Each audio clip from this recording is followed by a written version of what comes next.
ہونے کا بٹن۔ محمود اور فاروق اسے دیکھ کر حیران رہ گئے۔ اس نے ٹیٹرون کا سوٹ پہنا ہوا تھا اور کدال سے زمین کھود رہا تھا۔ شاید اسے گڑھا کھودتے ہوئے کافی دیر ہو گئی تھی۔ وہ پسینے میں بری طرح نہایا ہوا تھا۔ دونوں نے محسوس کیا تھا کہ اسے تو کدال میں ٹھیک طرح سے چلانا نہیں آتا۔ وہ ہام بھی رہا تھا اور گڑھا بھی کھود رہا تھا۔ موسم بہار کے دن تھے۔ وہ امتحان سے فارغ ہو چکے تھے اور موسم بہار کی چھٹیاں منا رہے تھے۔ ان دنوں چونکہ اسکول کا بھی کوئی کام نہیں ہوتا، اس لیے وہ شام کے وقت نیشنل پارک بھی نہیں جاتے تھے، بلکہ ہر روز شمالی سڑک پر سیر کے لیے نکل جائے تھے۔ آج بھی جب وہ گھر سے نکلے تو فرزانہ نے جھنجھلا کر کہا تھا، پہلے تو اسکول کا کام کرنے کے بہانے نیشنل پارک جاتے تھے، اب کہاں جاتے ہو؟ ہم کام کرنے کے بہانے نہیں بلکہ اسکول کا کام کرنے ہی جاتے تھے۔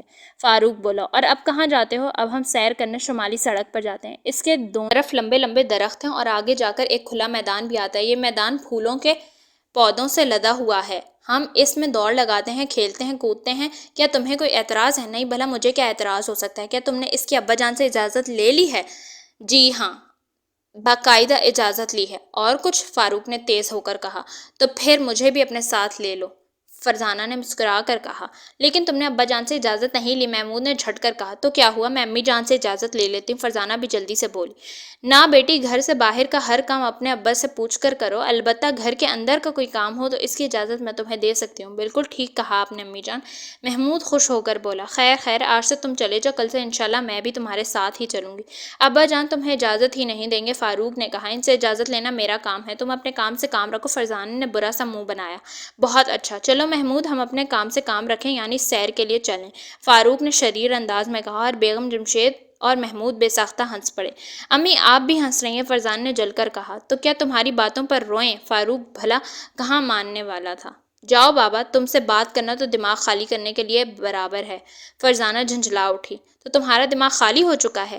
بھائی واہ، یہ تو بہت اچھی خبر ہے۔ سنا محمود، فرزانہ کا دماغ خالی ہو چکا ہے۔ اوہ، اب یہ کیسے بھرے گا؟ محمود نے مصنوعی گھبراہٹ کا مظاہرہ کیا۔ اب تو مشکل ہے، دماغ جب ایک بار خالی ہو جائے تو پھر مشکل سے ہی پر ہوتا ہے۔ دیکھیے امی مجھے تنگ کر رہے ہیں، فرزانہ نے تنگ آ کر کہا۔ لو اب شکایت داغنے لگی، فاروق بولا۔ خدا کے لیے جاؤ، اب خود ہی تو روکا تھا، ہم تو جا رہے تھے، محمود نے کہا۔ سمجھاؤں گی تم دونوں کو۔ کیا؟ آج کل تو اسکول کا کام بھی نہیں ہے، اس لیے یہ سمجھانے کا کام 10-12 دن پر ملتوی کر دو، فاروق نے کہا۔ بیگم جمشید کو پھر ہنسی آ گئی۔ آؤ فاروق چلیں، یہ کہیں فرزانہ جل بھن کر کوئرہ نہ ہو جائے، محمود نے فاروق کو دروازے کی طرف دھکیلتے ہوئے کہا۔ اوہ ہاں، آئندہ تو گرمیاں آ رہی ہیں، کوئلے کی ضرورت بھی نہیں ہے، ورنہ کام ہی آ جاتا، فاروق نے دروازے کی طرف بڑھتے ہوئے کہا۔ خیر خیر، تم دونوں کو ناخن چنے نہ چبھائے تو میرا نام بھی فرزانہ نہیں، فرزانہ منہ پر ہاتھ پھیر کر بولی۔ کیا تبدیل کرنے کا ارادہ ہے؟ محمود ہنسا۔ اس جملے پر فرزانہ تلملا اٹھی اور ان کی طرف جھپٹی، لیکن وہ دونوں دوڑ کر دروازے سے باہر نکل گئے اور فرزانہ غصے کے عالم میں ہاتھ ملتی رہ گئی۔ اب یہ ہم سے انتقام ضرور لے گی، فاروق نے سڑک پر چلتے ہوئے کہا۔ دیکھا جائے گا، محمود بولا۔ اگر ابا جان نے اسے اجازت بھی دے دی تو پھر یہ ضرور ہمیں تنگ مارے گی۔ چھوڑو یار، بہت دنوں سے کوئی مزیدار واقعہ پیش نہیں آیا، یوں کہو کہ کسی چکر میں نہیں پھنسے، لیکن پھنسنے کو جی چاہ رہا ہے، محمود بولا۔ تمہارا چاہ رہا ہوگا، میرا تو اس قسم کے جھگڑوں سے دور ہی رہنے کو جی چاہتا ہے۔ جب جھگڑا ہی ہمیں الجھا لیں تو ہم کیا کر سکتے ہیں؟ اگر ہم کوشش کریں تو ضرور الگ رہ سکتے ہیں۔ بعض حالات ایسے پیش آتے ہیں، کوشش کے باوجود بھی الگ نہیں رہا جاتا۔ ہاں یہ تو ہے۔ اس طرح باتیں کرتے ہوئے وہ شہری حدود سے دور نکل آئے۔ اب وہ جنگل میں سے گزر رہے تھے، اچانک انہیں جھاڑیوں میں ایک کار کھڑی نظر آئی۔ ارے یہ کار کس نے کھڑی کر دی؟ محمود چونکا۔ کیوں، کیا یہاں کار کھڑی کرنا کی ممانعت ہے؟ فاروق مسکرایا۔ میرا مطلب ہے کہ کار والے کو اگر جنگل میں کوئی کام تھا تو وہ کار سڑک پر بھی کھڑی کر سکتا تھا، اس کوئی چور کار کو نہ لے اوڑے، فاروق نے پھر بات کو مذاق میں اڑایا۔ نہیں، بات کوئی اور ہے، محمود سوچ میں کھو گیا تھا۔ ہوگی، ہمیں کیا، آؤ واپس چلیں، فاروق نے اکتا کر کہا۔ میں دیکھنا چاہتا ہوں کہ کیا معاملہ ہے، کہیں ہم کسی مصیبت میں نہ پھنس جائیں، دیکھا جائے گا، تم آؤ۔ دونوں سڑک سے اتر کر جنگل میں گھس گئے۔ وہ جھاڑیوں کی اوٹ لے کر آگے بڑھ رہے تھے، یہاں تک کہ کار کے پاس جا پہنچے۔ کار اچھی حالت میں تھی، اس کی پچھلی سیٹ پر ایک گٹھری رکھی تھی۔ دوسرے ہی لمحے انہیں ٹھک ٹھک کرنے کی آواز آئی۔ انہوں نے چونک کر اس سمت میں دیکھا جدھر سے آواز آئی تھی۔ ان سے تھوڑے فاصلے پر ایک شخص ٹیٹرون کا سوٹ پہنے، کدال ہاتھ میں لیے گڑھا کھودنے میں مصروف تھا۔ وہ اسے دیکھ کر حیران رہ گئے۔ وہ پسینے میں نہایا ہوا تھا لیکن پھر بھی برابر گڑھا کھودنے میں مصروف تھا۔ اس کا چہرہ داڑھی مونچھوں سے بے نیاز تھا، البتہ سر پر گھنے سیاہ بال تھے۔ معاملہ کافی پراسرار تھا۔ محمود نے سرگوشی کی۔ ہاں معلوم تو ہوتا ہے، اب یہ اور بات ہے کہ کھودیں پہاڑ اور نکلا چوہا، فاروق بھی دبے دبے لہجے میں بولا۔ کیا مطلب؟ یہاں اس ضرب المثال کو دہرانے کا کون سا موقع تھا؟ محمود نے حیران ہو کر کہا۔ موقع تھا یا نہیں تھا، بس منہ سے نکل گیا۔ آخر یہ شخص کرنا کیا چاہتا ہے؟ محمود نے اس کی بات پر دھیان دیے بغیر کہا۔ گڑھا کھودنا چاہتا آتا ہے؟ فاروق مسکرایا۔ وہ تو میں بھی دیکھ رہا ہوں، سوال تو یہ ہے کہ یہ گڑھا کیوں کھود رہا ہے؟ میرے نزدیک تو یہ سوال ہی نہیں ہے، اور اگر نہ تمہارے نزدیک ہے بھی تو یہ ضروری نہیں ہے کہ میں تمہارے ہر سوال کا جواب دوں۔ فاروق نے الٹا جواب دیا، تم سے سنجیدگی کی امید رکھنا فضول ہے۔ محمود نے برا سا منہ بنایا۔ تو میں نے کب کہا کہ مجھ سے سنجیدگی کی امید رکھو؟ فاروق نے شوخ انداز میں کہا۔ اچھا اب خاموش رہو۔ کیوں، کیا بولنے پر پابندی لگ گئی ہے؟ یار چپ رہو، کہیں وہ سن نہ لے۔ وہ بیچارہ تو گڑھا کھودنے میں مصروف ہے، اسے اتنی فرصت کہاں کہ ادھر ادھر بھی دھیان دے سکے۔ آخر یہ کون ہے اور گڑھا کھودنے کی ضرورت کیوں پیش آئی ہے؟ محمود سوچ میں ڈوب کر بولا۔ پوچھ کر آؤں؟ فاروق نے پوچھا۔ پاگل ہو؟ خاموشی سے دب کے رہو اور ہم دیکھیں گے کہ یہ کرنا کیا چاہتا ہے، اور اگر اس کی نظر ہم پر پڑ گئی دیکھا جائے گا، محمود نے لاپرواہی سے کہا۔ تمہیں اس ایک جملے کے علاوہ بھی کوئی جملہ آتا ہے؟ فاروق نے جل کر کہا۔ ہاں آتے تو بہت ہیں، مگر میں اس وقت سنانے کے موڈ میں نہیں ہوں، محمود نے مسکرا کر کہا۔ اچھا تو جب سنانے کے موڈ میں ہو بتا دینا، فاروق نے سنجیدگی سے کہا، اور محمود کو بے ساختہ ہنسی آ گئی۔ اس نے منہ پر ہاتھ رکھ لیا کہ کہیں ہنسی کی آواز گڑھا کھودنے والے کے کانوں تک نہ پہنچ جائے۔ آخر ہم یہاں کب تک چھپے رہیں گے؟ جب تک یہ نہ دیکھ لیں کہ یہ شخص کرنا کیا چاہتا ہے، اور اس کے بعد یا تو ہم یہاں سے واپس چل جائیں گے یا پہلے اس کے چلے جانے کا انتظار کریں گے، محمود بولا، اور اس طرح ہم لیٹ ہو جائیں گے اور ابا جان ہماری خوب خبر لیں گے۔ دوسری طرف فرزانہ ہم سے بدلہ لینے کا پروگرام بنا چکی ہے، نہ جانے وہ کون سی چال چل جائے، دیکھا جائے گا پھر وہی نہ جانے کب تم اس جملے کا پیچھا چھوڑو گے۔ پیچھے تو اس جملے کے تم پڑ گئے ہو، محمود نے جل کر کہا۔ کیا اس گٹھری کو اس گھڑے میں دفن کرنا چاہتے ہیں؟ چند لمحوں بعد ہی انہیں اس سوال کا جواب مل گیا۔ اس آدمی نے گٹھری کو گڑھے کے اندر رکھ دیا اور اب کدال سے گڑھا پر کر رہا تھا۔ معاملہ تو واقعی پراسرار ہو گیا تھا۔ اس مرتبہ فاروق نے سنجیدہ ہو کر کہا، ہو گیا نا؟ میں تو پہلے ہی کہہ چکا ہوں۔ اب ہم کیا کریں؟ کیا اس بارے میں ابا جان کو بتا دیں؟ وہ تو بعد کی بات ہے، سوال تو یہ ہے کہ اس گٹھری میں کیا ہے۔ ابھی نکال کے دیکھوں گا پھر تمہیں بتاؤں گا، فاروق بول اٹھا۔ اس موقع پر مذاق نہ کرو ورنہ مجھے غصہ آ جائے گا۔ اچھا مجھے معلوم نہیں تھا، اب ہمیں یہاں سے چل دینا چاہیے۔ نہیں، ہم اس کے جانے سے پہلے نہیں جائیں گے۔ تو کیا گڑھا کھود کر گٹھری نکالنے کا ارادہ ہے؟ نہیں، فی الحال ہم ایسی غلطی نہیں کریں گے۔ تو ایسی غلطی کب کریں گے؟ فاروق مسکرایا۔ وہ آ رہا ہے۔ محمود نے انگلی رکھ کر اسے خاموش رہنے کا اشارہ کیا۔ محمود ہم ایک زبردست غلطی کر رہے ہیں۔ فاروق کو اچانک کوئی خیال آیا۔ کیا مطلب؟ میں سمجھا نہیں، تم کیا کہنا چاہتے ہو؟ ہمیں اس کار کی نمبر نوٹ کر لینا چاہیے تھا۔ اوہ تم ٹھیک کہتے ہو، لیکن اب موقع ہاتھ سے نکل چکا ہے، وہ کار کے بالکل قریب پہنچ چکا ہے۔ افسوس، یہ بات پہلے کیوں ذہن میں نہ آئی؟ ابا جان اس غلطی پر ہمیں ضرور سخت سست کہیں گے اور فرزانہ بھی مذاق اڑائے گی۔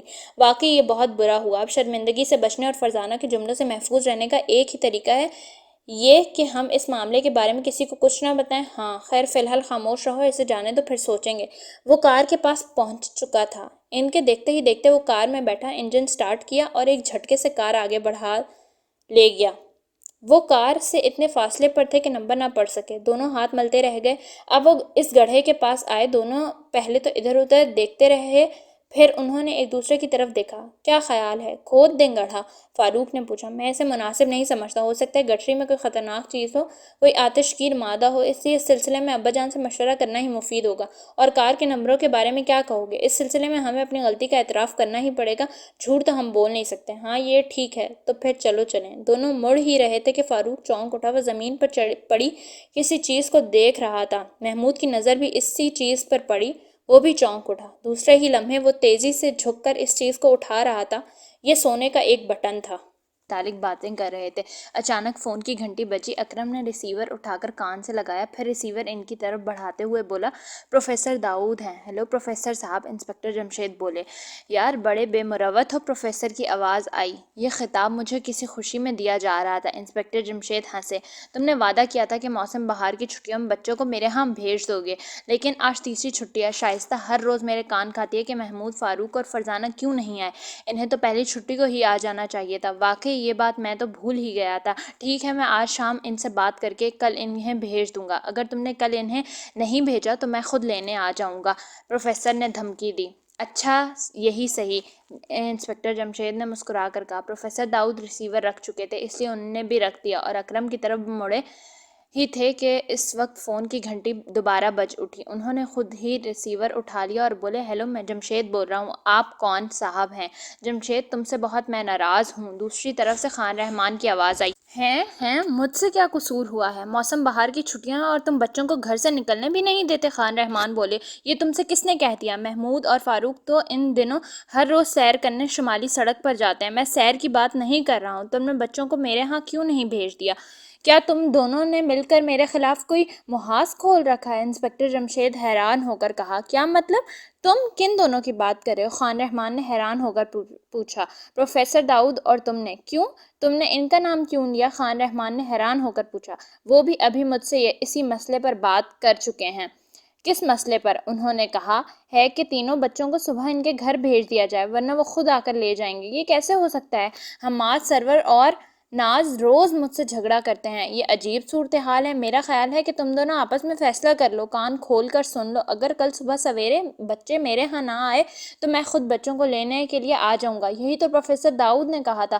انسپکٹر جمشید گھبرا کر بولے۔ کہاں ہوگا؟ میں کچھ نہیں جانتا، اور پروفیسر آئے تو انہیں کیا جواب دوں؟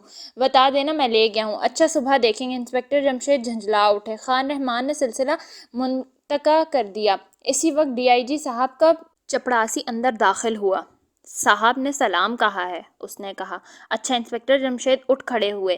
اکرم تم نہیں ٹھہرنا، شاید صاحب کا کوئی ضروری کام ہو۔ جی بہتر۔ انسپکٹر جمشید ڈی آئی جی صاحب کے کمرے میں داخل ہوئے، انہیں بے چینی سے ٹہلتے ہوئے پایا۔ مجھے ابھی بھی فضل کا فون موصول ہوا ہے۔ فاضل؟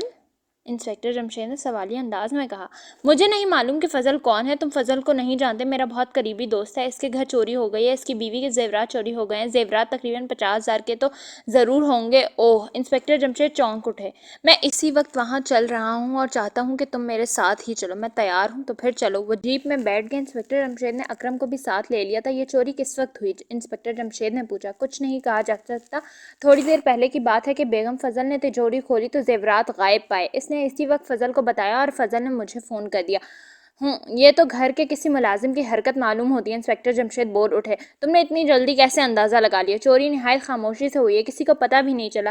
کیا وہ کل رات گھر پر نہیں تھے؟ وہ دونوں گھر میں ہی تھے۔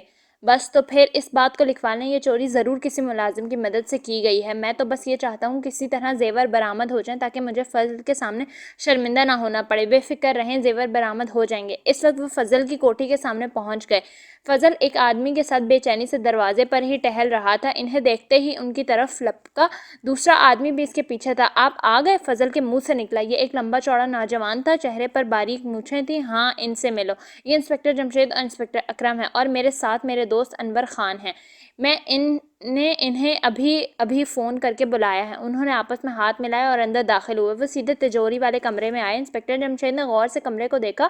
ان کے قدم تجوری کی طرف اٹھ رہے تھے کہ انہیں قالین پر کوئی چمکدار چیز پڑی دکھائی دی۔ وہ چونک اٹھے اور جھک کر اسے اٹھا لیا۔ سب چونک کر اسے دیکھنے لگے۔ یہ سونے کا ایک بٹن تھا۔ یہ تو سونے کا بٹن ہے، محمود کے منہ سے نکلا۔ یہ اس آدمی کی قمیض میں لگا ہوا تھا؟ فاروق سوچ میں ڈوب کر بولا۔ اس کے علاوہ اور کیا بات ہو سکتی ہے؟ تو پھر اس کا مطلب یہ ہوا کہ یہ شخص ضرورت سے زیادہ دولت مند ہے۔ وہ تو خیر کار سے بھی ظاہر ہے۔ فاروق بولا۔ جی نہیں، کار تو لوگوں کے پاس عام طور پر بھی ہوتی ہے، لیکن ایسے کار والے بہت کم ہوں گے جو قمیضوں میں سونے کا بٹن بھی لگاتے ہوں۔ بات تو تمہارے بھی بہت زوردار ہے۔ محمود نے سر ہلایا۔ شکر ہے تمہیں میری کسی بات میں زور تو نظر آیا۔ اب کیا کیا جائے؟ کیا اس گڑھے کو کھودیں؟ محمود نے کہا۔ مجھے تو یہ مناسب معلوم نہیں ہوتا۔ ہمیں ضرور گھر چل کر ابا جان کو ساری بات بتا دینی چاہیے۔ تو پھر چلو، لیکن اس جگہ بھی کوئی نشان وغیرہ لگا دینا چاہیے تاکہ ہمیں ڈھونڈنے میں تکلیف نہ ہو۔ اچھا، فاروق نے کہا۔ ایک درخت سے شاخ توڑنے لگا۔ کیا اس گڑھے کے پاس شاخ لگاؤ گے؟ محمود نے حیران ہو کر پوچھا۔ تو پھر کیا کروں؟ بے وقوف ہو تم۔ اس طرح تو کوئی اور آدمی بھی اس جگہ کو کھود کر دیکھ سکتا ہے۔ تو پھر فاروق نے بات سمجھ کر کہا۔ ہم سڑک کے کنارے اس گڑھے کے سیدھ میں کوئی نشان لگائیں گے، یہ ٹھیک رہے گا۔ دونوں وہاں سے چلتے ہوئے سڑک کے کنارے پر پہنچے۔ محمود نے پاس پڑا ایک پتھر اٹھا کر ایک درخت کی جڑ میں رکھ دیا اور دار طلب نظروں سے فاروق کی طرف دیکھا۔ کیوں، کیا خیال ہے؟ بہت خوب، رہی صحیح کسر میں پوری کر دیتا ہوں، فاروق نے کہا اور درخت سے توڑی ہوئی شاخ پتھر سے لگا کر کھڑی کر دی۔ اب ہم اس جگہ کو آسانی سے پہچان لیں گے۔ اب ہمیں یہاں سے چل دینا چاہیے کیونکہ ہم پہلے ہی بہت لیٹ ہو چکے ہیں۔ ابا جان ضرور اس وقت تک گھر پہنچ چکے ہوں گے اور ہم پر پیچ و تاب کھا رہے ہوں گے۔ اور کچھ فرزانہ انہیں غصہ دلا رہی ہوگی، تو پھر جلدی کرو۔ دونوں تیز تیز قدم اٹھانے لگے۔ گھر کے پاس پہنچ کر انہوں نے سوچا کہ کیوں نہ بائیں باغ والی کھڑکی کے ذریعے اندر پہنچا جائے، ذرا سنیں تو صحیح فرزانہ ابا جان سے کیا کیا باتیں لگا رہی ہے۔ دونوں نے کھڑکی کی پھلانگی اور کمرے میں آ کودے۔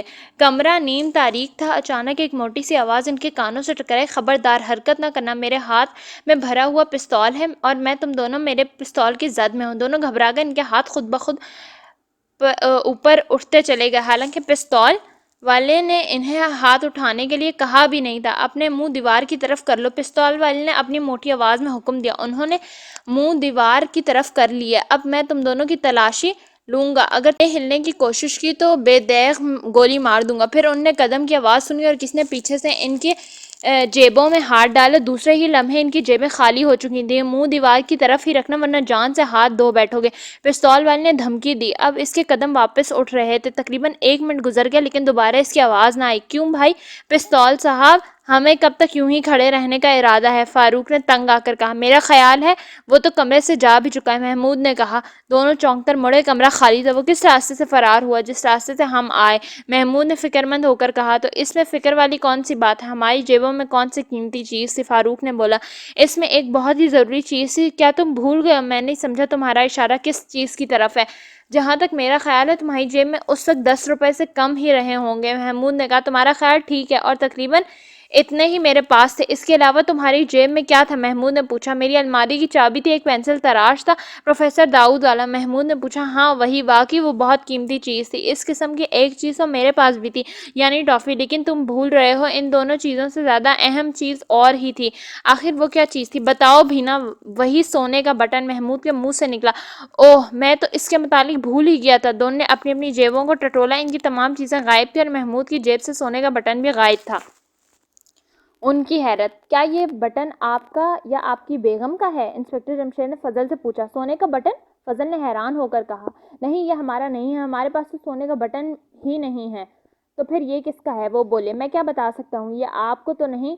انسپکٹر جمشید نے فضل کے دوست انور خان سے پوچھا۔ جی نہیں، آپ دیکھ رہے ہیں میری قمیض میں عام بٹن لگے ہوئے ہیں۔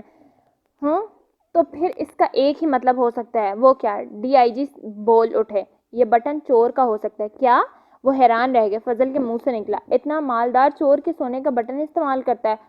یہ ممکن تو نہیں، وہ بھی اپنے سینے میں دل رکھتا ہے۔ اس کے بعد انسپکٹر جمشید نے تجوری کھول کر اس کا جائزہ لیا۔ انہوں نے اس کے ہینڈل کو ہاتھ نہیں لگایا تھا۔ صرف زیورات ہی چوری ہوئے ہیں یا کوئی نقدی بھی گئی ہے؟ صرف زیورات، نقدی تو تجوری میں تھی ہی نہیں، میں نقدی ہمیشہ بینک میں رکھتا ہوں۔ اچھا، آپ کے ہاں کتنے ملازم کام کرتے ہیں؟ صرف ایک، فضل نے جواب دیا۔ اسے بلائیے۔ فضل نے پلنگ کے پائے میں لگے ہوئے گھنٹی کا بٹن دبا دیا۔ 1 منٹ بعد ہی ملازم اندر داخل ہوا۔ یہ ایک نوجوان آدمی تھا، چہرے پر چھوٹی چھوٹی مونچھیں تھیں۔ تمہارا نام؟ انسپکٹر جمشید نے اسے بغور دیکھتے ہوئے پوچھا۔ شاکر۔ اس کا گھر میں کب سے ملازم ہو؟ 3 سال۔ رات کو بھی یہیں رہتے ہو؟ جی ہاں، کوٹھی کے پچھلے حصے میں سرونٹ کوارٹر میں رہتا ہوں۔ رات تم کہاں تھے؟ اپنے کوارٹر میں۔ تم نے کسی قسم کی آواز تو نہیں سنی؟ جی نہیں، میں گہری نیند سوتا ہوں۔ کیا آپ نے رات کے لیے چوکیدار نہیں رکھا ہوا؟ جی نہیں، اس کی ضرورت ہی نہیں محسوس ہوئی کبھی۔ آپ میرے اسسٹنٹ کو چوری ہونے والے زیورات کی تفصیل لکھوا دیں، آپ کے زیورات 1-2 دن تک آپ کو واپس مل جائیں گے۔ بہت بہت شکریہ، فضل بولا۔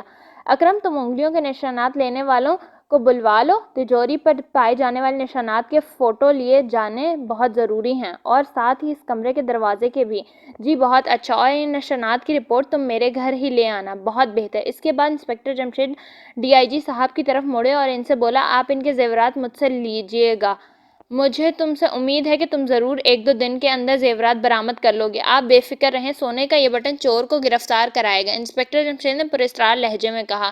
اچانک وہ اکرم کی طرف مڑے۔ اکرم، تم اس ملازم کو بھی میرے دفتر میں پیش کرو گے؟ یہ کہتے ہوئے وہ مڑے اور کمرے سے باہر نکل گئے۔ سب لوگ حیران رہ گئے۔ ڈی آئی جی صاحب حیرت کا بت بنے کھڑے رہ گئے۔ اپنے کمرے کا دروازہ کھول کر وہ صحن میں آئے۔ ان کی امی اور فرزانہ بیٹھی باتیں کر رہی تھیں۔ انہیں دیکھتے ہی وہ چونک اٹھیں۔ ارے تم ادھر سے کیوں؟ بیگم جمشید نے حیران ہو کر کہا۔ شامت اعمال نے آ گھیرا تھا، فاروق نے برا سا منہ بنا کر کہا۔ کیا مطلب؟ فرزانہ نے چونک کر کہا۔ آئے تھے ایک کارنامہ سر انجام دے کر اور اپنے ہی گھر میں لٹ گئے۔ لٹ گئے کیا مطلب؟ تم کہنا کیا چاہتے ہو؟ فرزانہ بولی۔ کچھ نہیں، تمہارے جاننے کی باتیں نہیں ہیں، ہمیں تو فکر یہ ہے کہ اب ابا جان کو کیا بتائیں گے، انہیں کیا منہ دکھائیں گے۔ اپنے چہروں پر مصنوعی چہرے لگا لو، فرزانہ نے مشورہ دیا۔ کیا بات ہے، بہت چہک رہی ہو، ابھی تھوڑی دیر پہلے کی بات بھول گئی؟ کاٹ کھانے کو دوڑ رہی تھی، وقت کی بات ہے، ابھی تھوڑی دیر بعد تمہاری بھی وہی حالت ہو جائے گی جو میری ہوئی تھی۔ فرزانہ نے شوخ لہجے میں کہا۔ اچھا، ہمارے لیے یہ نئی اطلاع ہے، فاروق نے مصنوعی حیرت کا مظاہرہ کیا۔ ابھی تو کئی نئی اطلاعات سنو گے اور سر پکڑ کر رہ جاؤ گے۔ معلوم ہوتا ہے کہ ہماری آمد موجودگی میں یہاں ابا جان آئے تھے اور وہ تمہیں کچھ بتا گئے ہیں۔ نہیں تو وہ تو نہیں آئے، امی جان سے پوچھ لو۔ مردانہ مسکرائی۔ فرزانہ ٹھیک کہہ رہی ہے، تمہارے ابا جان ابھی تک نہیں آئے۔ تو پھر یہ اتنا اکڑ کیوں رہی ہے؟ فاروق نے سوچتے ہوئے کہا۔ کہیں ایسا تو نہیں ہے کہ ہم نے اسے لٹتے دیکھ لیا ہے؟ محمود نے فاروق کے کان میں کہا۔ نہیں، اس کا امکان نہیں، اگر ایسا ہوتا تو یہ ہمیں اتنی آسانی سے لٹنے نہ دیتی، ضرور لوٹنے والے کے رستے میں حائل ہو جاتی۔ تو پھر یہ اتنا چہک کیوں رہی ہے؟ کہیں اس نے ہم سے بدلہ لینے کا کوئی تدبیر تو نہیں سوچ لی؟ ایسا ہی معلوم ہوتا ہے، بہرحال ہمیں محتاط رہنا چاہیے۔ اس نے سوچ کر سمجھ کر باتیں کرنی چاہیے۔ دیکھیے امی دونوں چپکے چپکے میرے خلاف سازش کر رہے ہیں۔ فرزانہ نے انہیں کانوں میں باتیں کرتے دیکھ کر کہا۔ ہم کیوں کرتے سازش؟ ہم تو آپس میں بات کر رہے ہیں، فاروق نے جلدی سے کہا۔ تو آپس کی باتیں نیچی آواز میں کرنے کی کیا ضرورت ہے؟ نہیں کرتے، اونچی آواز میں اعتراض کرنے والی کون ہو؟ محمود نے غصے کے عالم میں کہا۔ تم اتنے بھی نہیں جانتے کہ میں کون ہوں؟ امی جان، ان کو اتنا بھی معلوم نہیں ہے کہ میں کون ہوں۔ انہیں بتائیے امی کہ میں ان کی چھوٹی بہن ہوں، فرزانہ نے مذاق اڑانے والے لہجے میں کہا۔ بیگم جمشید بے ساختہ ہنس پڑی۔ بڑے بھائیوں سے ایسے لہجے میں بات کرتے ہیں، تمہیں شرم نہیں آتی؟ فاروق نے بھی اس کے انداز میں کہا۔ شکر ہے تمہیں اتنا تو یاد ہے کہ میرے بڑے بھائی ہو، فرزانہ مسکرائی۔ ہاں اب ٹھیک ہے، تم ان کا مقابلہ اس طرح ٹھنڈے دماغ سے کر سکتی ہو، بیگم جمشید نے ہنس کر کہا۔ امی آپ بھی اس کا ساتھ دے رہی ہیں، تھوڑی دیر پہلے تم اسے ستا کر بھی چلے گئے تھے، بیگم جمشید بولی، اور اب یہ ہمیں ستانے پر تلی ہوئی ہے۔ یہ نہیں دیکھ رہی ہیں آپ، اب اس سے موقع ملا ہے تو جھنجھلا کیوں گئے ہو؟ زندہ دلی سے اس کا مقابلہ کرو۔ ہاں بالکل، فرزانہ نے جھٹ کر کہا۔ خیر خیر، کر لو، بڑھ چڑھ کر باتیں۔ اسی وقت دروازے کی گھنٹی بجی۔ ابا جان آ گئے۔ فرزانہ اٹھ کر دروازے کی طرف دوڑی۔ یہ اس کی عادت تھی، جب انسپکٹر جمشید کے آ جانے کا وقت ہوتا تھا اور دروازے کی گھنٹی بجتی تو وہ دروازہ کھولنے کے لیے دوڑ پڑتی تھی۔ جلد ہی وہ انسپکٹر جمشید کے ساتھ اندر آ رہی تھی اور بڑے شوخ لہجے میں ان سے کہہ رہی تھی۔ ابا جان، ایک مزے کی بات سنیے، آج محمود اور فاروق کسی کے ہاتھوں لٹ گئے، وہ شاید آج ان سے بدلہ لینے پر تلی ہوئی تھی۔ کیا مطلب؟ انسپکٹر جمشید چونک اٹھے۔ جی ہاں، پوچھ لیجیے ان سے، تم بڑی عجیب بات سنا رہی ہو۔ محمود اور فاروق لٹ جائیں، یہ میرے لیے بہت عجیب بات ہوگی۔ میں غلط تھوڑی ہی کہہ رہی ہوں، آج یہ دونوں اپنی اپنی جیبوں کا صفایا کرا چکے ہیں۔ بھائی کچھ ان دونوں کو بھی کہنے کا موقع دو۔ انسپکٹر جمشید مسکرائے۔ نہیں ابا جان، اسے کہہ لینے دیجیے، فاروق جل بھن کر بولا۔ بہت جھنجھلائے ہوئے ہو، انسپکٹر جمشید ہنسے۔ 9-10 روپے کی رقم کوئی معمولی رقم تو نہیں ہوتی ابا جان، اور ان دونوں کی جیبوں میں اتنے پیسے تو ضرور ہی ہوں گے، فرزانہ بولے جا رہی تھی۔ تمہیں کیسے معلوم ہوا کہ ہماری جیب میں 8-8 9-9 روپے تھے؟ محمود نے حیران ہو کر پوچھا۔ کیوں، یہ کون سی ایسی خفیہ بات ہے؟ ابھی کل ہی تینوں کو 10-10 روپے جیب خرچ ملا ہے، ان میں سے ایک آدھا روپیہ تم دونوں نے خرچ بھی کر ڈالا ہوگا۔ بات تو ٹھیک ہے، تو تم دونوں اپنی جیبیں کٹوا بیٹھے ہو؟ انسپکٹر جمشید نے پوچھا۔ جی نہیں، کسی نے پستول کے زور پر ہماری جیبوں سے نکالے ہیں۔ تم نے اسے دیکھا تھا؟ جی نہیں، اس نے ہمیں منہ دیوار کی طرف کر کے کھڑے ہونے کے لیے کہا تھا۔ یہ سن کر فرزانہ کی کھیکھی شروع ہو گئی۔ محمود اور فاروق کو اس کی ہنسی پر غصہ آ گیا اور دونوں نے اسے مارنے کے لیے جھپٹے۔ ارے ارے، انسپکٹر جمشید جلدی سے ان کے درمیان میں آ گئے۔ بھائی کوئی بات نہیں، ایسا ہو ہی جاتا ہے، یہ دونوں اپنی چوری کی تفتیش خود ہی کر لیں گے، بیگم جمشید بولی۔ اگر یہ چور پکڑ کر دکھا دیں تو میں انہیں 15 روپے انعام دوں گی، فرزانہ نے کہا۔ دیکھو یاد رکھنا، ہم 15 روپے لے کر ہی چھوڑیں گے، محمود نے جوش میں آ کر کہا۔ ہاں بالکل، میں ابا جان اور امی جان کے سامنے وعدہ کرتی ہوں، اور یہ فرزانہ کا وعدہ ہے، کسی ایرے غیرے کا نہیں۔ جی ہاں، ہمیں معلوم ہے، فاروق نے جھنجھلا کر کہا۔ بیگم جمشید میز پر چائے لگا چکی تھی، وہ کرسیوں پر بیٹھ چکے تھے۔ آج ایک چوری کا کیس مجھے ملا ہے، کیس بھی بہت اہم ہے، انسپکٹر جمشید نے بتایا۔ چوری کا کیس؟ کیا فاروق اور محمود کا؟ فرزانہ نے پھر مذاق اڑایا۔ ارے نہیں، اپنے کیس سے تو خود ہی نپٹیں گے۔ ڈی آئی جی کے ایک دوست ہیں فضل، ان کی بیوی کے زیورات چوری ہو گئے، تقریباً 50,000 کے زیورات تھے۔ میں نے ڈی آئی جی سے وعدہ کیا ہے کہ 1-2 دن کے اندر اندر زیورات برآمد کر دوں گا۔ اتنی جلدی آپ کیسے زیورات برآمد کر لیں گے؟ کیا چور کا پتہ لگ گیا ہے؟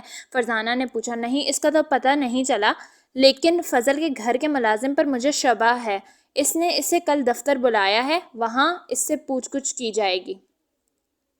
تو پھر آپ نے کیسے وعدہ کر لیا؟ دراصل تجوری کے پاس قالین پر پڑی ایک چیز ملی ہے، وہ کافی دلچسپ چیز ہے، کیا اس سے چور کے بارے میں کچھ معلوم ہو سکتا ہے؟ محمود نے پوچھا۔ ہاں، کل میں اس کے ذریعے چور تک ضرور پہنچ جاؤں گا۔ آخر وہ ایسی کیا چیز ہے؟ فاروق نے حیران ہو کر پوچھا۔ ایک ایسی چیز جو عام لوگ استعمال نہیں کرتے، صرف شوقین مزاج لوگ ہی استعمال کرتے ہیں۔ آپ نے بتایا نہیں، آخر وہ کیا چیز ہے؟ بتانا کیا ہے، میں تمہیں دکھا ہی دیتا ہوں، انسپکٹر جمشید نے کہا اور اپنے جیب میں ہاتھ ڈال کر اس بٹن کو تلاش کرنے لگے۔ جیب میں چونکہ اور بھی کئی چیزیں تھیں، اس لیے بٹن فوراً ہی ان کے ہاتھ میں نہ آیا۔ اتنی دیر میں محمود، فاروق اور فرزانہ بے چین ہو گئے۔ کیا بات ہے ابا جان، کیا وہ چیز گم ہو گئی ہے؟ نہیں، جیب میں ہی ہے، یہ رہا، مل گیا۔ دوسرے ہی لمحے انہوں نے ہاتھ جیب سے نکال لیا۔ جو ہی ان کی مٹھی کھلی، محمود اور فاروق کے منہ سے چیخ نکل گئی۔ ان کی آنکھیں حیرت سے پھیل گئیں، منہ کھلا کے کھلے رہ گئے۔ ان کے ہاتھ میں بالکل ویسے ہی سونے کا بٹن تھا جیسے انہیں گھڑے کے پاس سے ملا تھا۔ زیورات کی گٹھری۔ انسپکٹر جمشید نے انہیں چیختے اور اچھل کر کھڑے ہوتے ہوئے دیکھا، پھر ان کے چہروں پر زبردست دیکھ کر خود بھی حیران ہوئے بغیر نہ رہ سکے۔ خیر تو ہے، تم اچھل کیوں پڑے ہو؟ شاید یہ اس بٹن کو ننھا منھا ٹائم بم سمجھ رہے ہیں، فرزان نے مسکرا کر کہا۔ ان کی حیرت کی وجہ سے اس کی سمجھ میں بھی کیسے آ سکتی تھی؟ نہیں، کوئی خاص بات ہے؟ ان کے چہروں سے ہی معلوم ہو رہا ہے کہ بات بہت ہی خاص ہے۔ ہاں، بہت خاص، افسوس صد افسوس، فاروق نے کھوئے کھوئے انداز میں کہا۔ اوہ، کیا شاہکار جملہ ہے! ہاں، بہت خاص، افسوس صد افسوس، فرزان نے شریر لہجے میں کہا۔ زندگی میں اس سے زیادہ افسوس شاید ہمیں کبھی نہ ہوا ہوگا۔ محمود بھی بول اٹھا۔ خیر، آخر بات کیا ہے؟ کچھ بتاؤ گے بھی یا نہیں؟ انسپکٹر جمشید نے پریشان ہو کر کہا۔ بات دراصل یہ ہے کہ ابا جان، کہ آج ہم شمالی سڑک پر سیر کرتے چلے جا رہے تھے، ہمیں جنگل میں ایک کار کھڑی دکھائی دی۔ اسے چھپا کر کھڑا کیا گیا تھا، لیکن ہم اتفاق سے وہ نظر آ گئی۔ ہم اسے دیکھ کر حیران رہ گئے اور یہ دیکھنے کے لیے کہ کیا ماجرا ہے اسی سمت میں چل پڑے۔ اس کار کے پاس پہنچ کر ہم نے دیکھا کہ اس کی پچھلی سیٹ پر ایک گٹھری رکھی تھی۔ پھر ہمیں ٹھک ٹھک کی آواز آئی۔ ہم نے مڑ کر دیکھا تو ایک عجیب منظر دکھائی دیا۔ ایک شخص ٹیٹران کا سوٹ پہنے جنگل میں گڑھا کھود رہا تھا۔ ہم حیران رہ گئے اور چھپ کر اسے دیکھنے لگے۔ کافی دیر تک گڑھا کھودنے کے بعد وہ کار کی طرف آیا۔ اس نے پچھلی سیٹ پر رکھی گٹھری اٹھائی اور گڑھے کی طرف چلا گیا۔ ہم نے دیکھا اس نے وہ اس گڑھے میں پھینک دی تھی اور پھر گڑھا مٹی سے پر کر دیا تھا۔ پھر وہ اپنی کار کے پاس آیا، اس میں بیٹھا اور چلا گیا۔ ابا جان، ان سے پوچھئے کیا انہوں نے اس کار کا نمبر نوٹ کیا تھا؟ فرزانہ بول اٹھی۔ ہاں، وہ تو انہوں نے نوٹ کیے ہی ہوں گے، انسپکٹر جمشید بولے۔ ہمیں افسوس ہے ابا جان، ہم سے یہ بہت بڑی غلطی ہوئی۔ کیا مطلب؟ کیا تم نے کار کا نمبر نہیں نوٹ کیے تھے؟ انسپکٹر جمشید حیران رہ گئے۔ جی نہیں، دراصل ہم اس گڑھے کھودتے دیکھ کر کچھ اس حد تک حیران ہو گئے تھے کہ نمبر نوٹ کرنے کا خیال ہی نہیں آیا۔ خیال آیا بھی تو اس وقت وہ کار کی طرف آ رہا تھا اور ہم اپنی جگہ سے نہیں نکل سکتے تھے۔ یہ بہت برا ہوا، انسپکٹر جمشید بولے۔ بہت برے سے بھی برا، یہ دونوں میں ہی بالکل اناڑی۔ اگر میں وہاں ہوتی تو کار کے نمبر سب سے پہلے نوٹ کرتی، بس غلطی ہو گئی، اب کیا کیا جا سکتا ہے؟ کیا تم مجھے وہ جگہ دکھا سکتے ہو؟ انسپکٹر جمشید نے پوچھا۔ جی ہاں، ہم اس جگہ ایک نشان لگا آئے ہیں، فاروق نے بتایا۔ یہ اور بے وقوفی کی تم نے، نشانی دیکھ کر کوئی دوسرا بھی گڑھے کی طرف متوجہ ہو سکتا ہے۔ فرزانہ بولی۔ نہیں، تم غلط سمجھی، نشانی ہم نے سڑک کے کنارے کے پاس لگائی ہے جبکہ گڑھا جنگل میں ہے۔ یہ تم نے اچھا کیا، اب تم آسانی سے وہ جگہ دکھا سکتے ہو۔ جی ہاں، تو پھر ہم اسی وقت وہاں چل رہے ہیں۔ ابا جان، میں بھی چلوں گی آپ کے ساتھ۔ اچھا، تم بھی چلی چلو۔ ارے، فرزانہ کے منہ سے نکلا۔ اس کی آنکھوں میں حیرت تھی۔ کیا ہوا؟ کیا تمہیں کوئی جن بھوت نظر آ گیا؟ نہیں ابا جان، آپ ایک بات تو بھول ہی گئے، اس نے کہا۔ اوہ ہاں، وہ محمود اور فاروق کی طرف مڑے۔ تم نے یہ تو بتایا ہی نہیں کہ تم اس بٹن کو دیکھ کر اچھل کیوں پڑے تھے؟ یہیں سے تو تم نے ساری بات بتانا شروع کی تھی۔ جی ہاں، میں اسی طرف سے آ رہا تھا۔ بات تو فرزانہ نے کاٹی تھی۔ اس کار کے نمبر کا خیال آ گیا تھا۔ اچھا، آگے بتاؤ۔ کار کی نظروں سے اوجھل ہونے کے بعد ہم اس گڑھے کے پاس گئے، فاروق کہنے لگا، اور تم نے اس گڑھے کو کھود ڈالا۔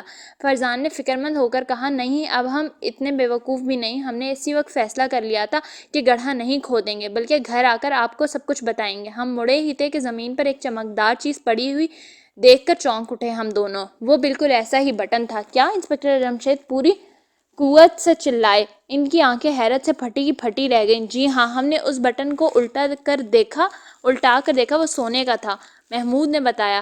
پھر تم نے اس کا کیا کیا؟ انسپکٹر جمشید بے تابی سے بولے۔ ان کی بے چینی بڑھتی جا رہی تھی۔ میں نے اسے اپنی جیب میں رکھ لیا۔ کیا فرزانہ بری طرح چونکی؟ کیوں؟ اس میں چونکنے والی کیا بات ہے؟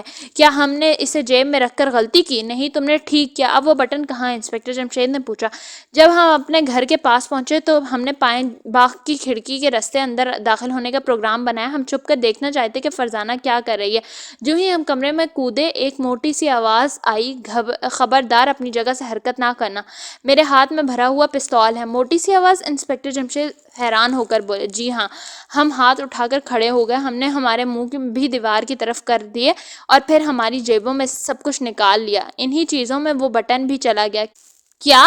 اس مرتبہ صرف بیگم جمشید چلائی تھی۔ جی ہاں، ہمیں افسوس ہوا۔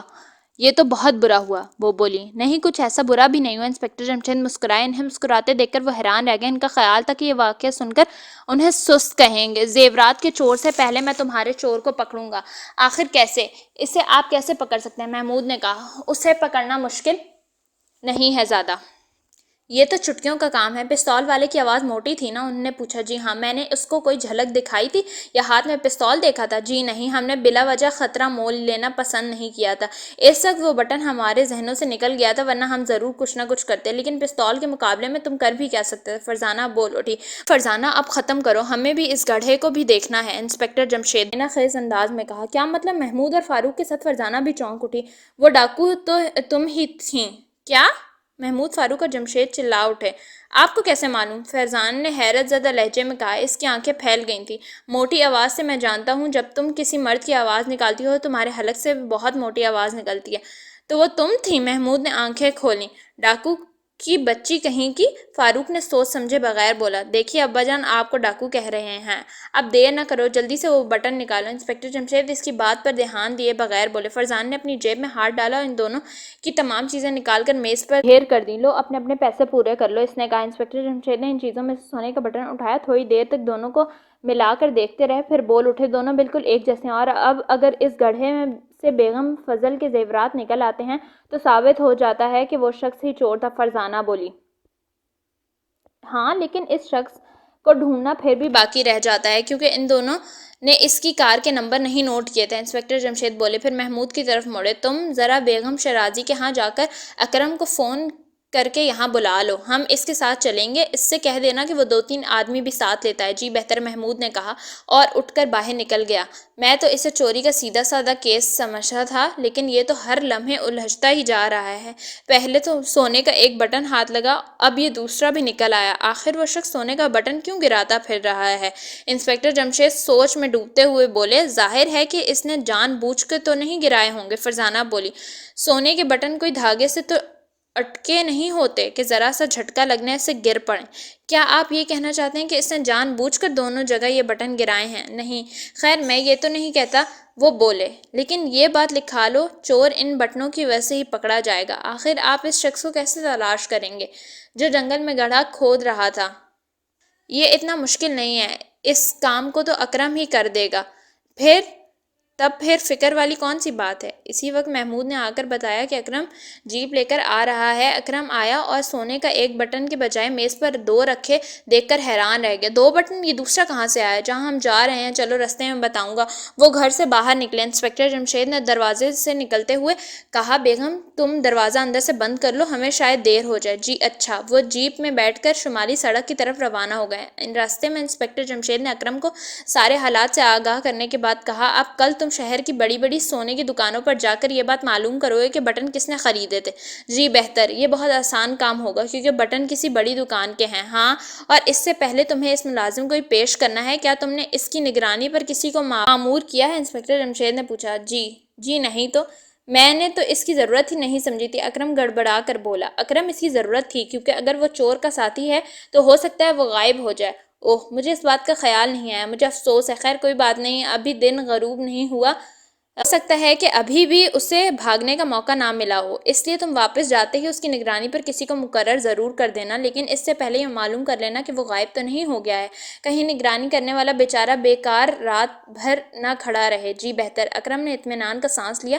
اسے ڈر تھا کہ کہیں انسپکٹر جمشید اسے سخت سست نہ کہیں، لیکن انسپکٹر جمشید کی یہ تو عادت تھی ہی نہیں، کسی سے کوئی غلطی ہو جائے تو وہ اس سے کچھ بھی نہیں کہتے۔ اچانک محمود چلایا، ابا جان گاڑی روک لیں۔ انسپکٹر جمشید نے بریک لگائے، پھر جیپ کا انجن بند کرتے ہوئے وہ نیچے اتر آئے۔ یہ رہی نشانی، فاروق نے درخت کے ساتھ پتھر اور شاخ کی طرف اشارہ کرتے ہوئے کہا۔ بھائی واہ، بہت اچھی نشانی ہے۔ خان نے مذاق اڑایا۔ چلو آگے آگے چلو، انسپکٹر جمشید بولے، اور محمود اور فاروق ان کے آگے گڑھے کی طرف بڑھنے لگے۔ ان کے پیچھے انسپکٹر جمشید اور اکرم تھے اور ان کے پیچھے 3 کانسٹیبل آ رہے تھے۔ ایک جگہ پہنچ کر فاروق نے کہا، اس نے اپنی کار یہاں کھڑی کر رکھی تھی اور گڑھا کھود رہا تھا، اس طرح ذرا آگے پھر چل پڑے، پھر گڑھے کے پاس پہنچ کر رک گئے۔ یہی ہے وہ گڑھا۔ انہوں نے گڑھا مٹی سے پر ہوا تھا۔ انسپکٹر جمشید نے کانسٹیبلوں کو اشارہ کیا اور وہ گڑھے میں سے مٹی نکالنے لگے۔ ان کے دل دھک دھک کر رہے تھے۔ مٹی گڑھے کے کنارے کے ارد گرد اکٹھی ہوتی جا رہی تھی۔ دفعتاً کانسٹیبلوں کے چہرے پر جوش کے آثار طاری ہو گئے۔ گٹھری اس میں موجود ہے، اسے باہر نکال لو۔ گٹھری کو باہر نکال کر کھولا گیا۔ وہ زیورات کی ہی تھی۔ سب انسپکٹر زیورات کو دیکھتے ہی بڑبڑایا، بیگم فضل کے زیورات! جھپٹ! دوسرے دن ابھی وہ ناشتہ کی میز پر بیٹھے ہی تھے کہ دروازے کی گھنٹی بجی۔ یہ ضرور پروفیسر داؤد ہوں گے، انسپکٹر جمشید نے مسکرا کر کہا۔ آپ کو کیسے معلوم ہوا؟ محمود نے دروازہ کھولنے کے لیے اٹھتے ہوئے کہا۔ یہ تمہیں ان چھٹیوں میں اپنے گھر لے جانے کے لیے آئے ہیں۔ ارے واہ، یہ تو بڑی مزے کی بات ہے، فرزانہ نے خوش ہو کر بولی، کیونکہ وہ شائستہ کے ساتھ رہنا بہت پسند کرتی تھی، اور پھر وہاں رہتے ہوئے پروفیسر داؤد 3 ننھے منھے ہتھیار بھی بنا لیتے تھے۔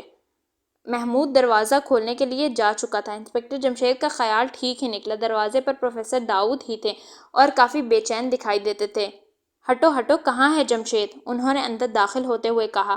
ناشتے کی میز پر، محمود بولا۔ وہ انہیں لے کر اندر آیا۔ پروفیسر داؤد ہی سے بولے، میں نے تم سے کل کیا کہا تھا؟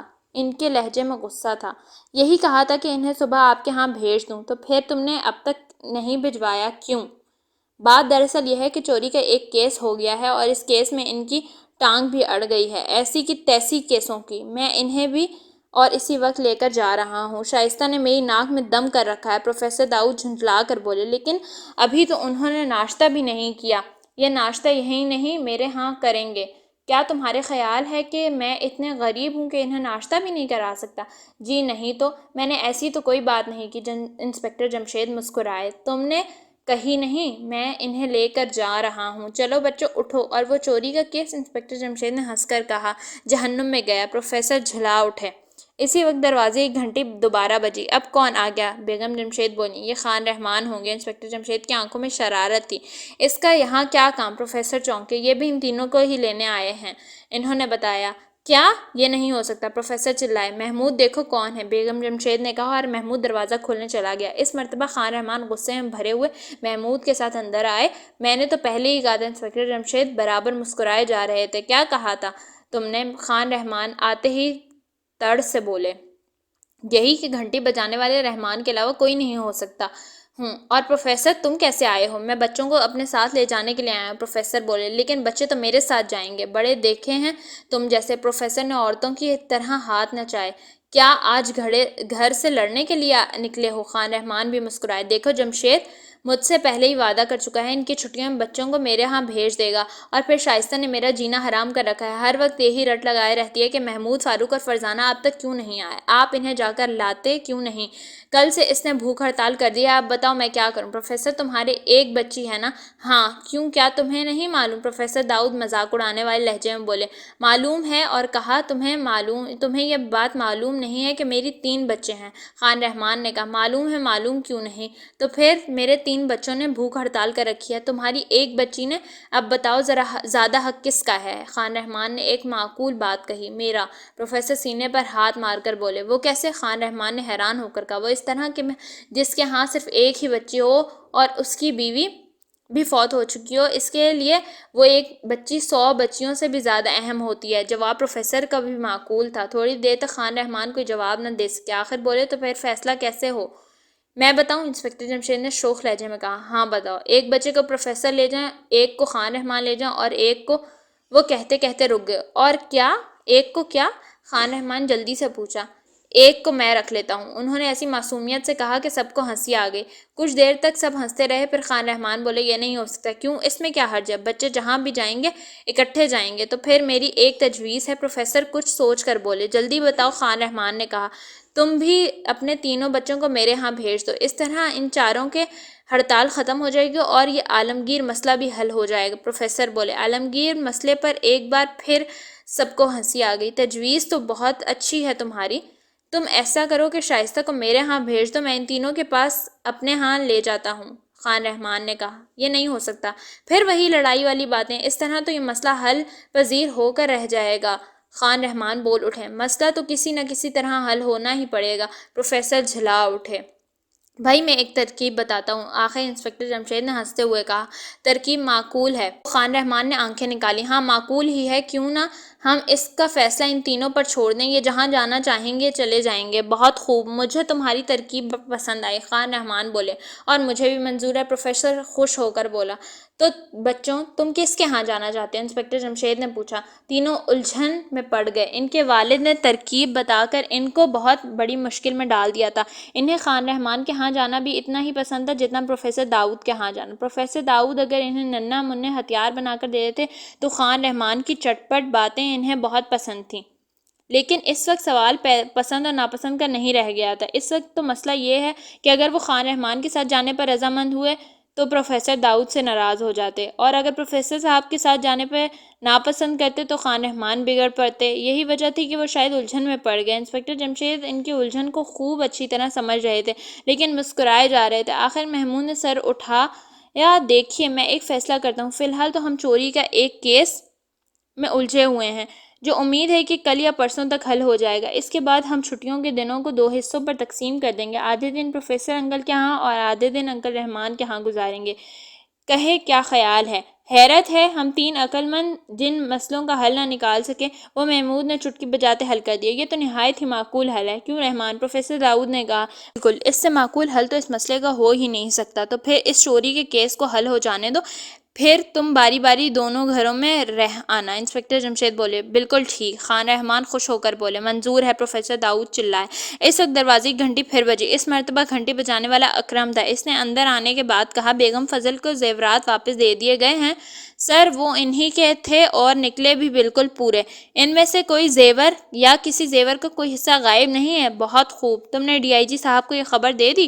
انسپکٹر جمشید بولے، جی ہاں، وہ سن کر حیرت زدہ رہ گئے اور خوش بھی ہوئے۔ ان کے وہم و گمان میں بھی نہیں تھا کہ آپ اس قدر جلد زیورات برآمد کر لیں گے۔ یہ خبر سن کر انہوں نے مجھ سے کہا تھا تمہارے انچارج بھی کمال کرتے ہیں۔ یہ میرا کمال نہیں، فاروق اور محمود کا کمال ہے، اور سچ پوچھو تو اس میں ان دونوں کا بھی کوئی کمال نہیں ہے۔ یہ تو ایک اتفاق ہے کہ یہ دونوں عین اس وقت سڑک پر سے گزر رہے تھے جب چور زیورات دفن کرنے کے لیے گڑھا کھود رہا تھا۔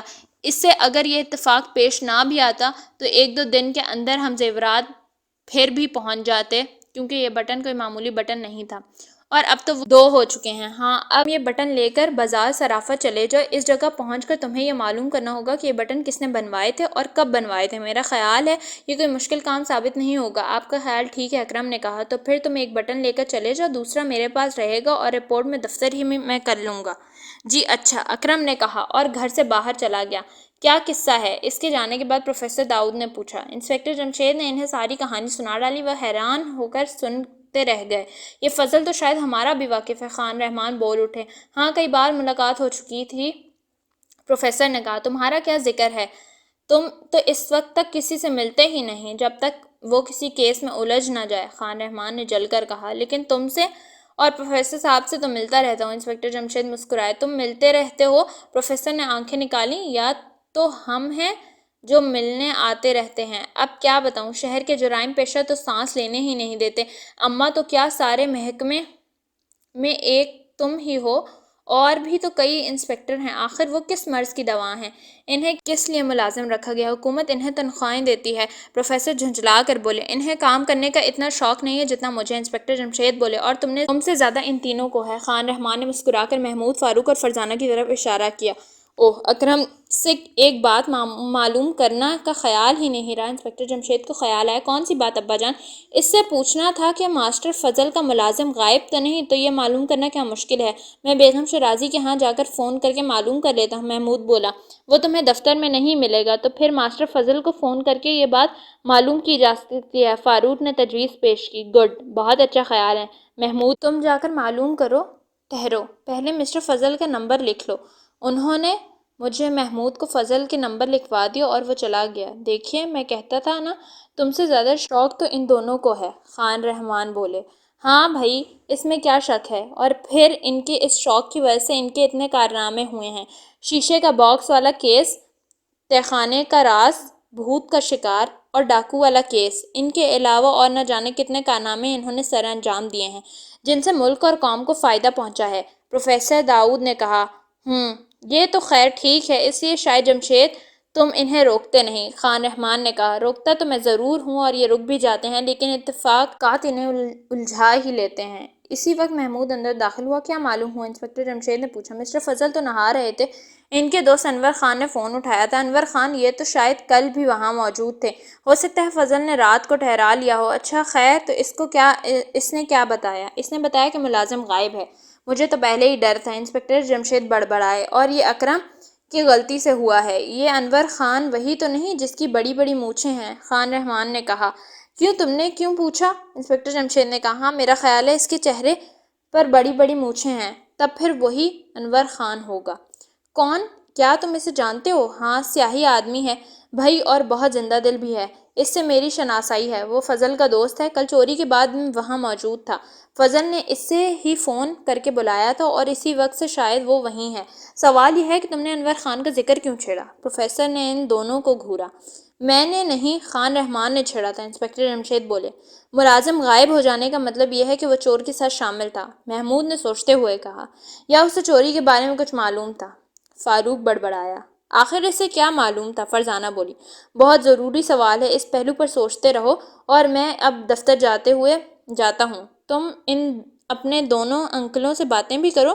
نہیں بھائی، اب ہم بھی چلیں گے۔ کیوں پروفیسر؟ خان رحمان بولے۔ بالکل، ہم بھی کوئی بیکار آدمی تو نہیں ہیں، پروفیسر نے کچھ ایسا منہ بنا کر کہا۔ سب کو ہنسی آ گئی۔ انسپکٹر جمشید جب دفتر پہنچے تو اکرم بٹنوں کے بارے میں تحقیق کر کے آ چکا تھا اور بے چینی سے ان کا انتظار کر رہا تھا۔ گڑھا کھودنے والا، معلوم ہوتا ہے کہ تم کوئی خاص بات معلوم کر کے آئے۔ انسپکٹر جمشید نے اس کی بے چینی پر مسکراتے ہوئے دیکھا۔ پہلی بات تو یہ ہے کہ فضل صاحب آپ کا ملازم غائب ہو چکا ہے، اور یہ میری غلطی سے ہوا، یہ مجھے معلوم ہو چکا ہے۔ اسے چھوڑو، تم بٹن کے بارے میں بتاؤ۔ یہ بٹن 6 ماہ پہلے سردار کریم نے بنوائے تھے۔ کیا؟ انسپکٹر جمشید چلائے۔ سردار کریم؟ یہ تو بہت مشہور آدمی ہے۔ جی ہاں، سماجی کارکن ہے، لوگوں کی خدمت کرنا اس کے طریقہ ہے، ہمیشہ دوسروں کی بھلائی کے کاموں میں لگا رہتا ہے، اور لوگ اسے بہت پسند کرتے ہیں، بلکہ اس سے بہت محبت کرتے ہیں۔ ہمیں اس سے اسی وقت ملنا ہوگا، لیکن اس سے ملنے کے لیے محمود اور فاروق کو بھی ساتھ لینا ہوگا تاکہ ہمیں یہ معلوم ہو سکے کیا سردار کریم ہی گڑھا کھود رہا تھا؟ تو پھر چلیے پہلے گھر سے انہیں ساتھ لے لیں، پھر اس کے ہاں چلیں گے۔ ہاں ٹھیک یہی رہے گا۔ دونوں دفتر کی عمارت سے باہر نکلے، جیپ میں سوار ہوئے۔ گھر کی سامنے پہنچ کر انہوں نے اکرم سے کہا، میں یہیں بیٹھا ہوں، تم جا کر ان دونوں کو لے آؤ۔ جی اچھا۔ اکرم نے آگے بڑھ کر دروازے کی گھنٹی بجائی۔ فاروق نے دروازہ کھولا۔ ہیلو انکل، خیریت تو ہے؟ تم دونوں کو ہمارے ساتھ چلنا ہے، تمہارے ابو جیپ میں تمہارا انتظار کر رہے ہیں۔ اچھا، میں ابھی محمود کو بلا کر لاتا ہوں۔ یہ کہہ کر فاروق اندر دوڑ گیا، جلدی ہی واپس پلٹا۔ اس کے ساتھ نہ صرف محمود تھا بلکہ فرزانہ بھی تھی۔ کیا تم بھی چلو گی؟ اکرم نے پوچھا۔ ہاں میں بھی چلوں گی۔ چاروں جیپ کے پاس آئے۔ انسپکٹر جمشید فرزانہ کو دیکھ کر مسکرائے، مگر انہوں نے منہ سے کچھ نہ کہا۔ اب ان کی جیپ سڑک پر دوڑ رہی تھی۔ ہم کہاں چل رہے ہیں ابا جان؟ محمود نے پوچھا۔ بس دیکھتے جاؤ، شاید چوری کا یہ عجیب و غریب کیس اب حل ہونے والا ہے۔ تو کیا بٹنوں کے ذریعے کوئی سراغ مل گیا ہے؟ فاروق بولا۔ ہاں، انسپکٹر جمشید بولے۔ اوہ، تو اس کا مطلب یہ ہوا کہ اس وقت ہم بٹنوں والے کے پاس جا رہے ہیں؟ محمود نے کہا۔ ہاں، اور وہ بٹنوں والا ہی ہوگا جو گڑھا کھود رہا تھا۔ فاروق نے کہا۔ یہ ضروری تو نہیں، فرزانہ نے کہا۔ کیوں ضروری کیوں نہیں؟ آخر گڑھے کے پاس بٹن کیوں پڑا ہوا ملا تھا؟ محمود بولا۔ محمود ٹھیک کہہ رہا ہے فرزانہ، جیپ اکرم چلا رہا تھا، اچانک اس نے بریک لگائے، انہوں نے چونک کر دیکھا، وہ ایک بہت ہی شاندار کوٹھی کے پھاٹک میں داخل ہو رہے تھے۔ پھر وہ جیپ سے اترے، گھنٹی بجانے پر ایک ملازم دروازے پر آیا۔ ہمیں سردار کریم سے ملنا ہے، اپنا کارڈ عنایت فرمائیے، ملازم نے ادب سے کہا۔ انسپکٹر جمشید نے جیپ سے کارڈ نکالنے کر اسے تھما دیا اور وہ اندر چلا گیا۔ 1 منٹ بعد اس کی واپسی ہوئی۔ اس نے قدرے جھک کر کہا، اندر تشریف لے آئیے۔ وہ انہیں ڈرائنگ روم میں لے آیا۔ کمرہ بہت ہی سلیقے سے سجا ہوا تھا، صوفہ سیٹ اور قالین بہت قیمتی تھے۔ آپ یہاں تشریف رکھیں، صاحب ابھی آتے ہیں، ملازم نے کہا اور کمرے سے نکل گیا۔ وہ بیٹھ کر سردار کریم کا انتظار کر رہے تھے۔ تم جانتے ہو سردار کریم کون ہے؟ انسپکٹر جمشید محمود اور فاروق کی طرف مڑے۔ جی نہیں تو، سونے کا بٹن اس اسی کے ثابت ہوئے ہیں۔ اب اگر یہ وہی شخص ہو جو جنگل میں گڑھا کھود رہا تھا اور جس نے تمہاری آنکھوں کے سامنے زیورات کی گٹھری گڑھے میں دفن کی تھی، تو اسے دیکھ کر تم چونکو گے نہیں، نہ ہی منہ سے کوئی الفاظ نکالو گے، بس اطمینان سے بیٹھے رہو گے۔ البتہ جب بھی تم دونوں کی طرف سوالیہ انداز میں دیکھوں، اس وقت تم صرف آہستہ سے ہاں یا نہ میں سر ہلا دینا، پھر میں سمجھ جاؤں گا۔ جی بہت بہتر، ہم سمجھ گئے، محمود بولا۔ لیکن سر، اکرم بول اٹھا، لیکن پھر کچھ کہتے کہتے رک گیا۔ کیا کہنا چاہتے ہو؟ سردار کریم بہت مالدار آدمی ہے، اس نے سنا ہے لاکھوں کی جائیداد کا مالک ہے، تو پھر تم کیا کہنا چاہتے ہیں؟ انسپکٹر جمشید نے پوچھا۔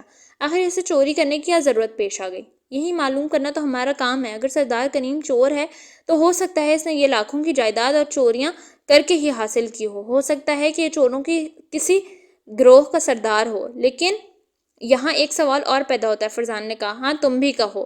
اگر وہ چور ہے، چوروں کے کسی گروہ سے اس کا تعلق ہے، تو اسے چوری کا مال دفن کرنے کی کیا ضرورت پیش آ گئی؟ اس کا جواب بھی میرے پاس ہے، انسپکٹر جمشید بولے۔ وہ کیا؟ ہو سکتا ہے فضل کے گھر چوری کرنے کے بعد سے یہ معلوم ہو گیا ہو کہ تجوری والے کمرے میں اس کے سونے کا بٹن رہ گیا ہے۔ اس نے سوچا ہوگا کہ سونے کے بٹن کے بعد سے پولیس جلدی اس تک پہنچ جائے گی، اور اگر اسی صورت سے مکان کی تلاشی لے لی گئی تو چوری کا مال برآمد ہو جائے گا۔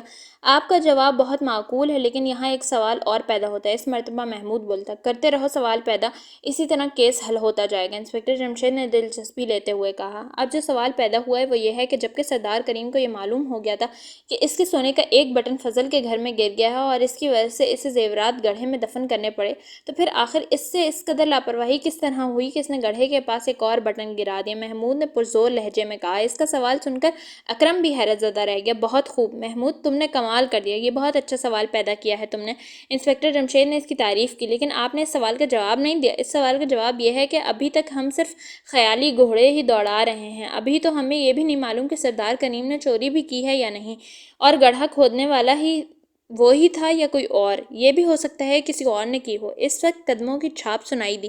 وہ خاموش ہو کر دروازے کی طرف دیکھنے لگے۔ دوسرے ہی لمحے ٹیٹرون کا سوٹ پہنے ایک شخص اندر داخل ہوا۔ اس کا چہرہ داڑھی مونچھوں سے بے نیاز تھا، سر پر گھنے بال تھے، چہرے پر خوش اخلاق مسکراہٹ تھی، اور اگر انسپکٹر جمشید محمود اور فاروق کو پہلے ہی ہدایت نہ دے دیتے تو اس موقع پر ان کا اچھل پڑنا ضروری تھا، کیونکہ یہ وہی شخص تھا جس نے انہوں نے گڑھا کھودتے اور زیورات دفن کرتے دیکھا تھا۔ سردار کریم، آپ کو اپنے غریب خانے میں دیکھ کر مجھے حیرت بھی ہے اور خوشی بھی ہو رہی ہے۔ میں آپ کے بارے میں اخبارات میں پڑھتا رہتا ہوں، یقین جانیں آپ کے کارناموں پر ایک بچے کی طرح خوش ہوتا ہوں۔ سردار کریم نے ان کی طرف بڑھتے ہوئے کہا۔ ان کی نظریں انسپکٹر جمشید پر لگی تھیں، جس کا مطلب یہ تھا کہ وہ انہیں پہچانتا تھا اور اس نے اخبارات میں ان کا فوٹو ضرور دیکھا ہوگا۔ شکریہ سردار صاحب، میں معافی چاہتا ہوں کہ میں نے آپ کو ناوقت تکلیف دی، انسپکٹر جمشید نے اخلاقاً کہا۔ ایسی تو کوئی بھی بات نہیں ہے، میں فارغ ہی تھا۔ ویسے آپ کے ساتھ بچے دیکھ کر مجھے بڑی حیرت ہو رہی ہے، اس نے کہا۔ یہ میرے بچے محمود، فاروق اور فرزانہ ہیں۔ ارے اس کا منہ کھلا کا کھلا رہ گیا، پھر وہ بولا۔ اوہ، میں آپ کے ساتھ ان کے متعلق بھی اخبارات میں پڑھتا رہتا ہوں۔ جی ہاں، اور یہ میرے اسسٹنٹ اکرم ہے۔ آپ سب سے مل کر صحیح معنوں میں خوش ہوا۔ یہ بتائیے آپ کیا چائے پئیں گے، چائے یا کولڈ ڈرنک؟ جی نہیں، اس کی کوئی ضرورت نہیں ہے، دراصل ہم ایک ضروری سلسلے میں آپ سے ملنے آئے ہیں۔ ہاں ہاں فرمائیے، میں ہر خدمت کے لیے تیار ہوں۔ تو پھر ذرا یہ بٹن ملاحظہ فرمائیے، انسپکٹر جمشید نے جیب میں ہاتھ ڈالتے ہوئے کہا۔ بٹن؟ انہوں نے سردار کریم کے چہرے پر تعجب کے آثار دیکھے۔ جی ہاں بٹن، سونے کا بٹن، اکرم نے اضافہ کیا۔ کیا؟ سردار کریم کے منہ سے نکلا۔ اتنی دیر میں انسپکٹر جمشید جیب سے بٹن نکال چکے تھے اور ہتھیلی پر رکھ کر سردار کریم کے آگے کر چکے تھے۔ سردار کریم کی نظریں بٹن پر پڑیں تو آنکھیں حیرت سے پھیلتی چلی گئیں۔ اس نے بٹن اٹھا کر دیکھنا بھی کوشش نہیں کی۔ یہ آپ کو کہاں سے ملا؟ اس نے کپکپاتے ہوئے لہجے میں پوچھا۔ کیا یہ آپ کا ہے؟ انسپکٹر جمشید نے اس کے سوال کا جواب دینے کے بجائے کہا۔ جی ہاں بالکل، یہ میرا ہی ہے۔ آخر یہ آپ کو کہاں سے ملا؟ یہ ابھی بتاتا ہوں۔ کیا آپ مسٹر فضل کو جانتے ہیں؟ فضل، میں اس نام کے صرف ایک آدمی کو جانتا ہوں، اور وہ ہے میرا سوتیلا بھائی۔ وہی جو گرین ٹاؤن میں رہتے ہیں؟ اس مرتبہ انسپکٹر جمشید نے حیران ہو کر کہا۔ جی ہاں، وہ گرین ٹاؤن میں ہی رہتا ہے اور میرا سوتیلا بھائی ہے۔ آخر بات کیا ہے؟ تو پھر یہ بٹن ہمیں ان کی کوٹھی میں ایک کمرے میں ملا ہے۔ تعجب ہے، یہ وہاں کیسے پہنچ گیا؟ سردار کریم نے حیران ہو کر کہا۔ کیا آپ کو اس کے گم ہونے کی کوئی علم نہیں؟ جی علم تو ہے، یہ کل کسی وقت میری قمیض سے نکل کر گر گیا تھا، لیکن مجھے یہ معلوم نہیں کہ کب اور کہاں گرا تھا۔ کیا یہ بٹن کسی زنجیر میں پروئے ہوئے تھے؟ انسپکٹر جمشید نے پوچھا۔ جی ہاں، یہ دیکھیے میں دکھاتا ہوں، سردار کریم نے کہا اور کوٹ کے بٹن کھولنے لگا۔ پھر اس نے ٹائی الٹ کر انہیں قمیص کے بٹن دکھائے۔ یہ 5 تھے، درمیان میں سے ایک بٹن غائب تھا۔ سردار کریم نے انہیں قمیص کا گلا الٹ کر دکھایا۔ بٹن ایک سونے کی زنجیر میں پروئے ہوئے تھے، لیکن یہ زنجیر ٹوٹی ہوئی تھی۔ انسپکٹر جمشید نے زنجیر کے ٹوٹے ہوئے حصے کو بغور دیکھا اور چونک اٹھے۔ آپ نے اب تک بتایا نہیں کہ یہ بٹن کو کن حالات میں ملا ہے اور آپ کے یہاں آنے کا کیا سبب ہے؟ اب سردار کریم بے چین نظر آ رہا تھا۔ مسٹر فضل کی تجوری سے ان کی بیوی کے زیورات چرائے لیے گئے ہیں اور تجوری والے کمرے میں تجوری کے بالکل قریب قالین پر یہ بٹن ملا ہے۔ اس بٹن کے ذریعے ہم آپ تک پہنچے ہیں۔ اف میرے خدا، یہ کیا ماجرا ہے؟ میں کیا بتا سکتا ہوں کہ بٹن وہاں کیسے آیا؟ جہاں تک چوری کا معاملہ ہے تو انسپکٹر صاحب میرے پاس تو خدا کا دیا ہوا سب کچھ ہے۔ بھلا مجھے چوری کرنے کی کیا ضرورت ہے؟ میں یہ نہیں کہتا آپ نے چوری کیا ہے، لیکن سوال تو یہ ہے کہ آپ کا سونے کا بٹن وہاں پائے جانے کا کیا مطلب ہو سکتا ہے؟ اچھا یہ بتائیے کہ فضل سے آپ کا تعلق کیسے ہے؟ انسپکٹر جمشید نے کچھ سوچتے ہوئے سوال کیا۔ محمود اور فاروق سخت بے چین تھے۔ ان کے والد نے ابھی تک ان کی طرف نہیں دیکھا تھا۔ وہ دونوں انہیں بتانا چاہتے کہ وہی شخص ہے جسے کل انہوں نے گڑھا کھودتے ہوئے دیکھا تھا۔ ہمارے تعلقات اچھے نہیں ہیں۔